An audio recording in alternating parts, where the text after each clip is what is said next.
आज Doubtnut app download करें। Doubtnut पर अपने सभी गणित, रसायन विज्ञान, भौतिक विज्ञान और जीव विज्ञान के डाउट्स का करो सफाया। बस प्रश्न की फोटो खींचो, एक ही प्रश्न को क्रॉप करो और तुरंत वीडियो सोल्यूशन पाओ। अभी डाउनलोड करें। देखिए हमारा प्रश्न दिया गया है, नीचे के चित्र में OT बराबर 13 सेंटीमीटर है, OA बराबर 5 सेंटीमीटर है, CED जो E पर वृत्त की स्पर्श रेखा है की लंबाई क्या होगी। हमारे को देखिए CED का मान निकालना है, इसका मतलब यहाँ से लेकर के और यहाँ तक की लंबाई मेरे को निकालनी है। तो देखिए यहाँ से CED को देखिए CD भी लिख सकते हैं हम। ये हमारा किसके बराबर आ जाएगा, CE प्लस ED के बराबर आ जाएगा। हमारे को देखिए CE और ED का मान निकालना है, तो यहाँ से देखिए ये मेरे पास AC जो है इसको मैं x मान लेता हूँ, तो CE भी मेरा कितना हो जाएगा, x हो जाएगा। क्योंकि देखिए किसी भी हमारे पास बाह्य बिंदु से वृत्त पर खींची गई स्पर्श रेखाओं की लंबाइयाँ बराबर होती है। तो यहाँ से देखिए C से हमारे एक स्पर्श रेखा जा रही है और इसी बिंदु से एक स्पर्श रेखा E से होती हुई जा रही है, तो हमारे पास दोनों क्या आ जाएंगे, बराबर आ जाएंगे। तो यहाँ से हम लिख सकते हैं AC बराबर CE बराबर x। ठीक है, इसी प्रकार देखिए AT बराबर क्या आ जाएगा, AT बराबर BT हो जाएगा। और तीसरी चीज देखिए B, ये जो हमारा BE है, सॉरी DE मेरा किसके बराबर आ जाएगा, DE बराबर आ जाएगा DB या BD के। ठीक है, क्योंकि ये भी हमारी क्या है, वर्त की स्पर्श रेखा है, एक ही बिंदु से खींची गई। अब बात करते हैं त्रिभुज OAT में। ठीक है, त्रिभुज OAT में देखिए हमारे पास जो कोण OAT है ये हमारा 90 डिग्री होगा, समकोण होगा। क्यों होगा, क्योंकि एक स्पर्श रेखा और केंद्र से जाने वाली रेखा, ठीक है, संपर्क बिंदु जो होता है हमारा स्पर्श रेखा का, वहां से केंद्र को जाने वाली रेखा और स्पर्श रेखा हमेशा समकोण बनाती है। ये वाला कोण भी हमारा समकोण होगा क्योंकि स्पर्श रेखा है और ये केंद्र से जाने वाली और संपर्क बिंदु से हमारी स्पर्श रेखा के साथ समकोण बनाएगी। ठीक है, तो हमारे ये दोनों कोण क्या होंगे, समकोण। तो OAT हमारा क्या है, एक समकोण त्रिभुज है। तो यहाँ पर मैं पाइथागोरस प्रमेय लगाऊंगा। ठीक है, पाइथागोरस प्रमेय। तो पाइथागोरस अगर प्रमेय यहाँ पे लगाता हूँ तो देखिए यहाँ से अगर हम बात करें ऐसे, तो कर्ण हमारा OT हो जाएगा। OT का वर्ग बराबर क्या आ जाएगा, देखिए यहाँ से AO का वर्ग प्लस AT का वर्ग। ठीक है, AT का वर्ग। तो देखिए यहाँ से OT का मान कितना है, OT का मान मेरे को दिया गया है प्रश्न में 13, तो यहाँ से 13 की घात 2 हो जाएगा बराबर AO का मान हमारे को दिया गया है 5 दिया गया है। ठीक है, AO हमारी वर्ग की त्रिज्या है, ये हमारे को 5 दी गई है, 5 की घात 2 प्लस AT की घात 2।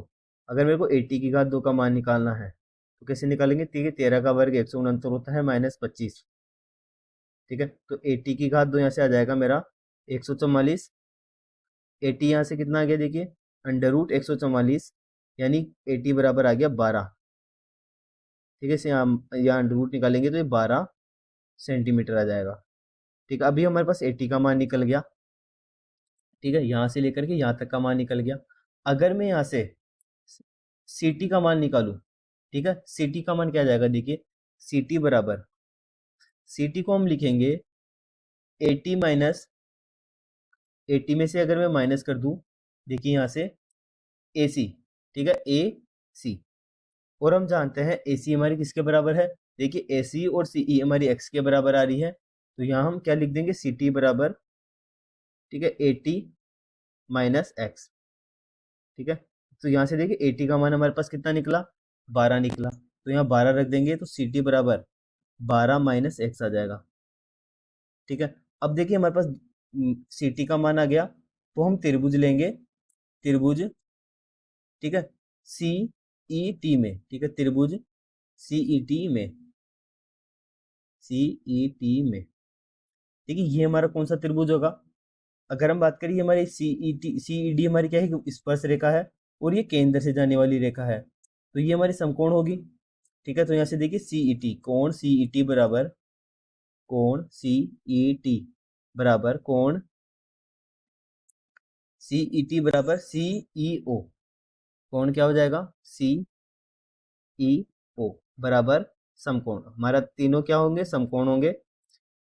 अब ये हमारे पास एक समकोण त्रिभुज है, तो यहाँ हम पाइथागोरस प्रमेय लगाएंगे। तो देखिए यहाँ पे कर्ण हमारा CT हो जाएगा, CT का वर्ग बराबर क्या आ जाएगा, देखिए यहाँ से CT का वर्ग बराबर हमारे पास आ जाएगा ET का वर्ग प्लस CE का वर्ग, यानी ET का वर्ग प्लस सी टी का वर्ग, सॉरी सी टी नहीं आएगा, देखिए सी टी का वर्ग आएगा ई टी का वर्ग, ठीक है, ई आएगा यहाँ पर, मेरा ई आएगा। अब यहाँ पर देखिए, देखिए मेरा सी ई आएगा यहाँ पर, सी ई का वर्ग। अब यहाँ पे देखिए मान रख दें कि सी टी का मान मेरे पास 12 माइनस एक्स आया था, 12 माइनस एक्स की घात 2 बराबर ई टी हमारा क्या है, देखिए अगर हम बात करें यहाँ से लेकर के यहाँ तक की, तो ये हमारी कितनी हो जाएगी, देखिए ओ टी का मान हमारे को कितना दिया गया था, ओ टी हमारे को 13 दिया गया है, यहाँ से लेके यहाँ तक हमारे को 13 दिया गया है, ठीक है। और अगर मैं यहाँ से लेकर के यहाँ तक हमारे को कितनी है त्रिज्या है इसकी, ये हमारे को 5 दी गई है, ठीक है। ए ओ ई हमारी 5 है, अगर मैं 13 में से 5 माइनस करूंगा, ठीक है, तो हमारा 8 बचेगा, तो यहाँ से लेकर के यहाँ तक 8 आ जाएगी, तो ई टी का मान कितना है 5, सॉरी ई टी का मान 8 है हमारे पास, तो 8 की घात 2 प्लस सी ई का मान कितना आ जाएगा, देखिए सी ई का मान हमारा एक्स है, एक्स माना था हमने, एक्स की घात 2।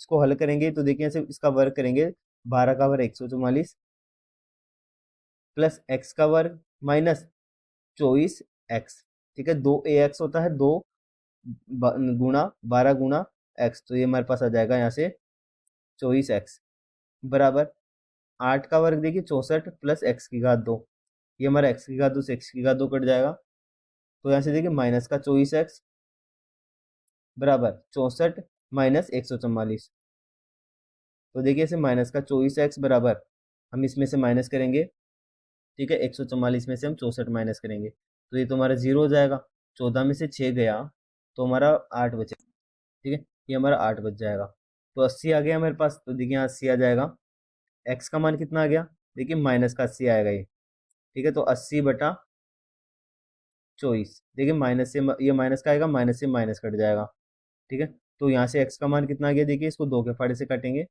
देखिए इसको काटा 40 बार गया, ये 12 बार गया, फिर इसको 2 के फाड़े से काटेंगे, ये 20 बार और ये 6 बार, फिर 2 के फाड़े से काटेंगे 10 बार और 3 बार, तो देखिए एक्स का मान कितना आ गया यहाँ से 10/3, ठीक है, ये हमारा एक्स का मान निकल गया। अब देखिए एक्स जो है हमारा, वो हमने किसको माना था, सी ई को माना था, ठीक है, तो देखिए यहाँ से सी ई बराबर सी ई का मान हमारे पास क्या निकल गया 10/3 सेंटीमीटर, तो देखिए यहाँ से हमारे पास सी ई का मान निकल गया। हम निकालेंगे ई डी का मान, ठीक है, देखिए ई डी का मान कैसे निकालेंगे, देखिए मैं इसको यहाँ पर कर रहा हूँ, अगर हम बात करें त्रिभुज, ठीक है, देखिए त्रिभुज सी ई टी तथा त्रिभुज, ठीक है, डी ई टी में दोनों त्रिभुजों में देखिए हमारे पास क्या क्या कॉमन है, ई टी बराबर ई टी आएगा, ई टी बराबर ई टी आएगा, क्योंकि हमारी उभयनिष्ठ भुजा है। दूसरी चीज देखिए कोण सी ई टी बराबर कोण, देखिए सी ई टी बराबर डी ई टी, क्यों आएंगे, क्योंकि दोनों हमारे क्या है समकोण है। तीसरी चीज देखिए सी टी ई, कोण सी टी ई बराबर कोण डी टी ई, ठीक है, ये हमारे क्यों बराबर होंगे, क्योंकि हमारे पास एक बिंदु से खींची गई वक्र की स्पर्श रेखा है, ठीक है, और अगर हम इस जो ये बिंदु है हमारा स्पर्श बिंदु, अगर मैं इसको केंद्र से मिलाता हूँ, ठीक है, तो ये हमारा क्या करती है, इसको समद्विभाजित करती है, तो यहाँ से दोनों मेरे बराबर आ जाएंगे। तो यहाँ पर देखिए एस, ठीक है, दो कोण बराबर है, एक भुजा बराबर, तो ए एस ए, अगर तो ए एस ए सर्वांग समता नियम से ए एस ए सर्वांग समता नियम लग जाएगा, ए एस ए सर्वांग समता नियम से त्रिभुज सीईटी सर्वांग सम हो जाएगा त्रिभुज डीईटी के, ठीक है, और अगर हम जानते हैं सीपीसीटी नियम से सीई बराबर क्या आ जाएगा ईडी, सीई बराबर ईडी आ जाएगा, क्यों होगा, क्योंकि सीपीसीटी नियम क्या होता है, हमारे पास अगर कोई भी दो त्रिभुज सर्वांग सम है तो उनकी संगत भुजाएं क्या होती है, बराबर होती है, ठीक है, तो यहाँ से देखिए हमारे पास क्या आ गया, सीई बराबर ईडी आ गया। अगर मेरे को यहाँ से सी ई डी निकालना है, ठीक है, तो इसको हम क्या लिखेंगे, सी ई प्लस ई डी लिखेंगे, ठीक है, सी ई का मान हमारा 10/3 निकला, प्लस ई डी का मान भी हमारा सी के बराबर है यानी 10/3, तो यहाँ से 3 लघुत्तम लूंगा, 10 + 10 यानी 20/3 सेंटीमीटर, हमारा आंसर कितना आ जाएगा 20/3, तो यहाँ से देखिए ऑप्शन नंबर 1 जो है ये हमारा इसका करेक्ट आंसर हो जाएगा। कक्षा 6 से 12वीं से लेकर नीट, IIT, JEE वो एडवांस के लेवल तक 1 करोड़ से ज्यादा छात्रों का भरोसा। आज ही डाउनलोड करें डाउटनेट ऐप या व्हाट्सएप करें अपने सारे डाउट्स 8400 400 400 पर।